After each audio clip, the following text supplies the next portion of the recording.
Assalamualaikum warahmatullahi wabarakatuh. Waalaikumsalam warahmatullahi wabarakatuh. Sampurasun. Rampes. Alhamdulillah siang ini saya tim kru Nyemah Otong Rosadi bisa nyemah ke tempat yang sangat istimewa. Saya berada di ruangan Ketua DPRD Kabupaten Subang. Nama lengkap beliau Haji Narca Sukanda, Sarjana Sosial. Beliau dari fraksi PDIP, tentu partai pemenang pemilu di Subang. Pak Haji, Assalamualaikum. Waalaikumsalam warahmatullahi wabarakatuh. Alhamdulillah damang Pak Haji. Sami. Terus nggak ganggu waktu nanya kan? Nggak apa-apa lah. Ini memang salah satu pelayanan kami mungkin terhadap Pak Haji gitu ya. Beliau sebentar lagi nanti Bazak Zuhur akan memimpin sidang, akan ada agenda saya dengar tadi di luar. Kemudian beliau berkesempatan menjelang zuhur ini menerima kami. Alhamdulillah Pak Haji, kita ada pendek diskusi Nyemah ini program yang memang diniatkan untuk anak-anak muda Subang. Pak Haji kan sudah berkecimpung di politik dari bawah ya. Dari ranting desa Citra Jaya, lalu kemudian ke PAC Binong yang dulu masih bergabung dengan Tambak Dahan, lalu kemudian caleg pertama 2004 menjadi anggota DPRD, lalu sempat menjadi wakil fraksi, ketua komisi, sekarang ketua DPRD. Nah, sebagai representasi warga Subang melalui DPRD, apa yang belum kira-kira Pak Haji lakukan sebagai bagian dari ini kepercayaan masyarakat loh? Apa yang belum kira-kira Pak Haji yang mau diinginkan? Ya, yang jelas barangkali Pak Haji ya, mungkin kita akan memberikan support dulu kepada anak-anak muda. Anak-anak muda, karena politik itu harus ditepati oleh orang-orang baik. Kalau misalkan politik tidak ditepati oleh orang-orang baik, bagaimanalah negara ini? Karena semuanya dari mulai pusat ke daerah itu, yang namanya negara ini kan dipimpin oleh orang-orang politik. Dari presiden, gubernur, wakil gubernur, dan bupati, wakil bupati, dan wali kota juga wakil wali kota itu dipimpin oleh seorang politik semua. Jadi saya berpesan kepada pemuda-pemudi yang baik, marilah masuk ke politik untuk memajukan negara Republik Indonesia ini. Contohnya barangkali contoh sedikit, saya pribadi, saya seorang anak desa di Desa Citra Jaya Kecamatan Binong. Saya juga anak seorang petani dan saya juga petani. Saya berpikir bagaimana caranya kita dalam pribadi saya ikut serta dalam membangun pemerintahan ini, negara ini. Caranya tiada lain, kita kalau mau ikut serta dalam membangun negara dan pemerintahan ini, kita harus masuk ke dunia politik. Nah, dengan dasar saya sebagai anak petani, saya juga sebagai petani, saya tidak minder.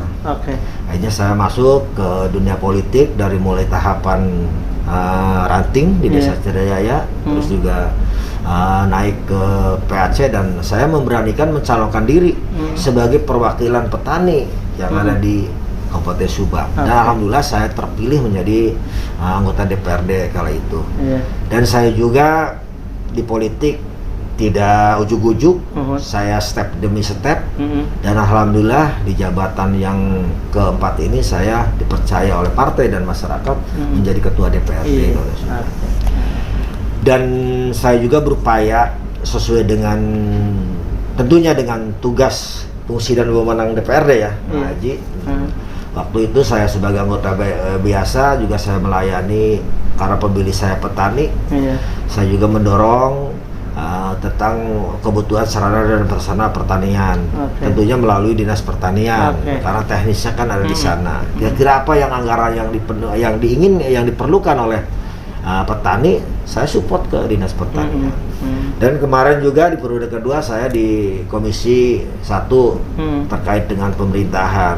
Saya juga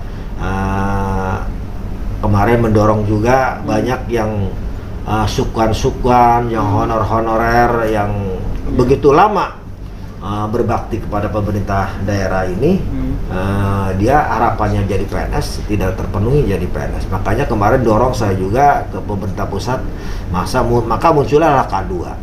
Dan alhamdulillah kemarin sudah terakomodir di angka 1.600-an honorer yang menjadi PNS. Waktu periode kedua ya, waktu saya di komisi 1 waktu itu. Dan kemarin saya di jabatan ketiga, periode ketiga saya jadi ketua komisi 3 membidangi infrastruktur. Saya mendorong juga jalan-jalan yang kira-kira mobilitasinya tinggi. Mobilitasnya tinggi tapi keadaannya jalannya kurang baik. Makanya saya dorong juga melalui dinas terkait, terutama itu yang membidangi jalan itu PUPR, ya kita dorong anggarannya untuk membenahi itu. Itu barangkali Kang Haji. Baraya Muda, Pak Ketua tadi sekilas beliau menjelaskan yang di dalam Undang-Undang Nomor 23 2014 tentang pemerintahan daerah itu diatur di pasal 148, 149, 150 sampai 160-an. Apa saja itu? Bahwa DPRD itu adalah representasi dari masyarakat.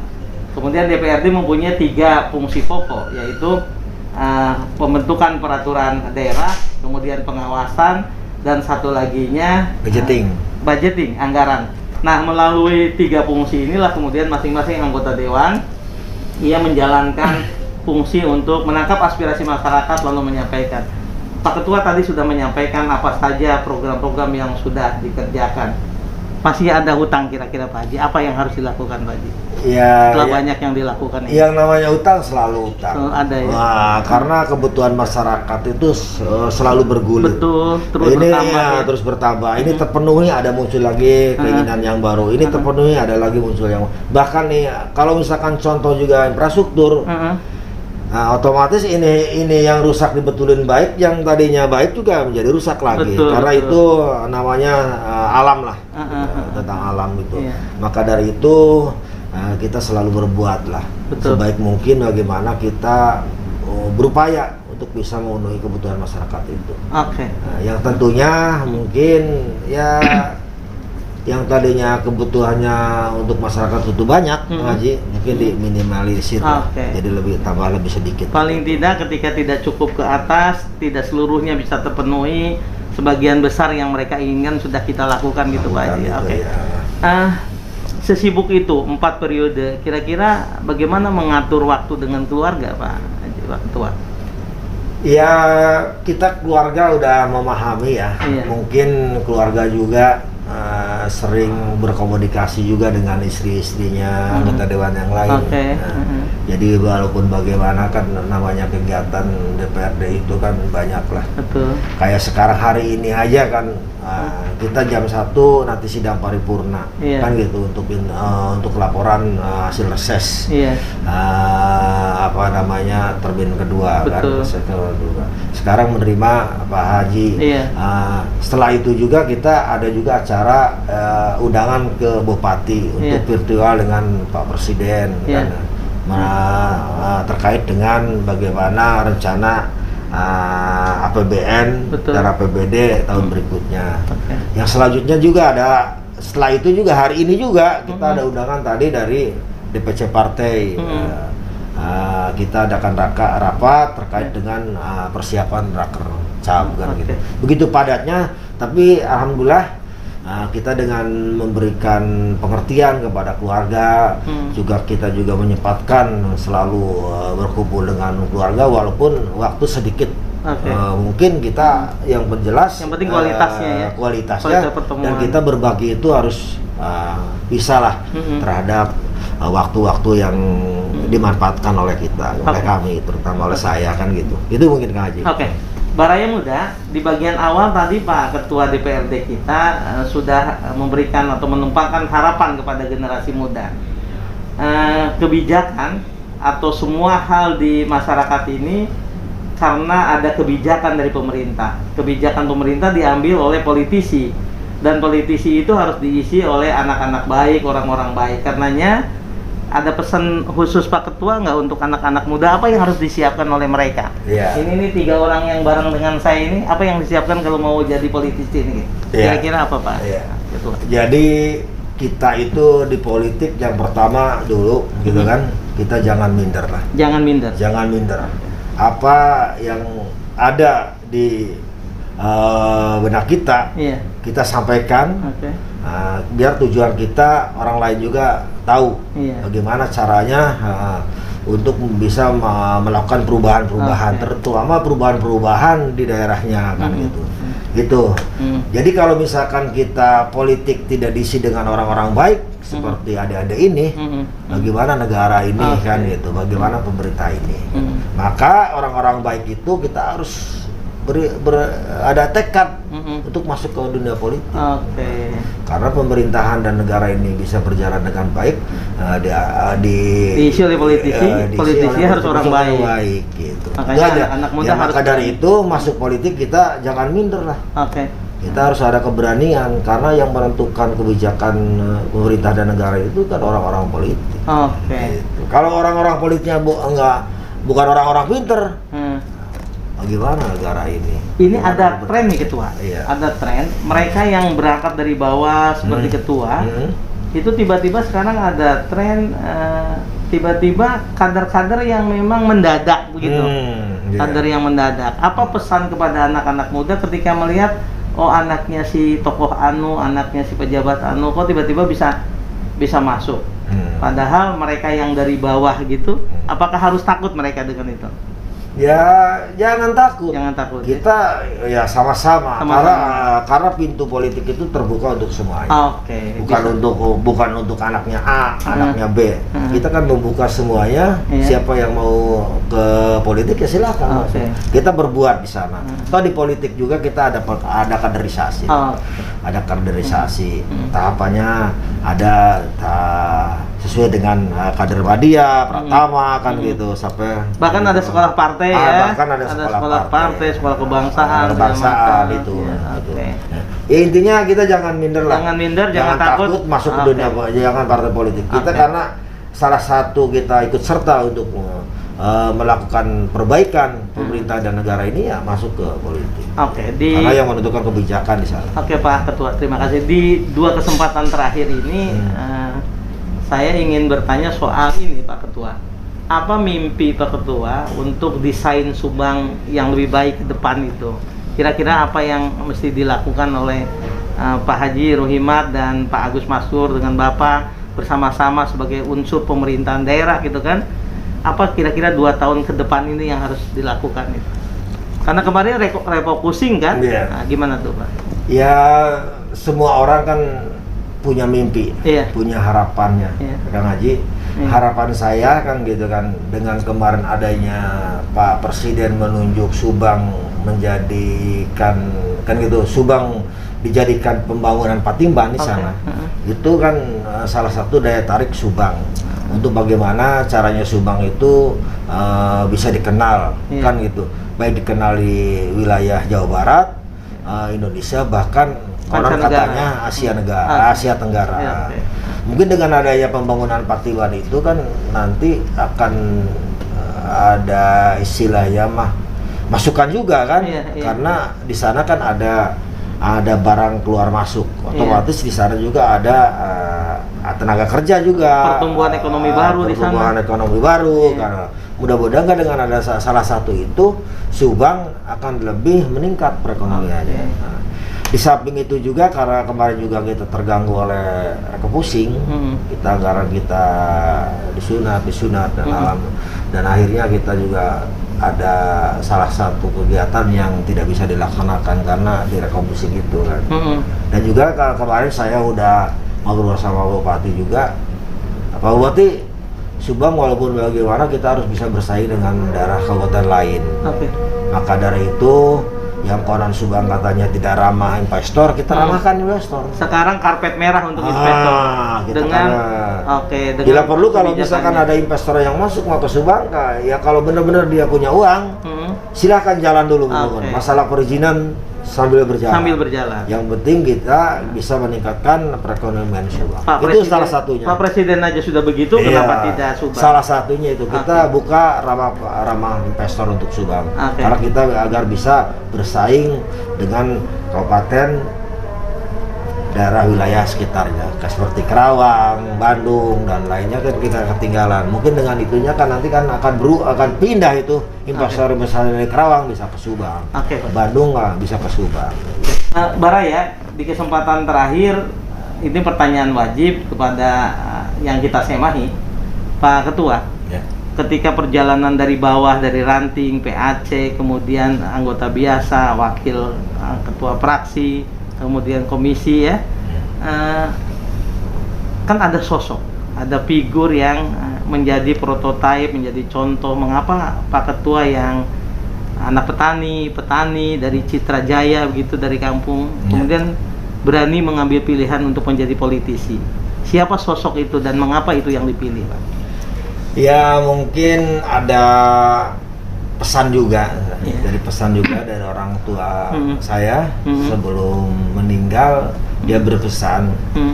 Jadi karena orang tua saya juga termasuk pengikut Bung Karno, karena dia juga kan pernah juga ke Sumatera sama Pak yang dari Segala Herang itu, anaknya siapa ya, Bu apa itu,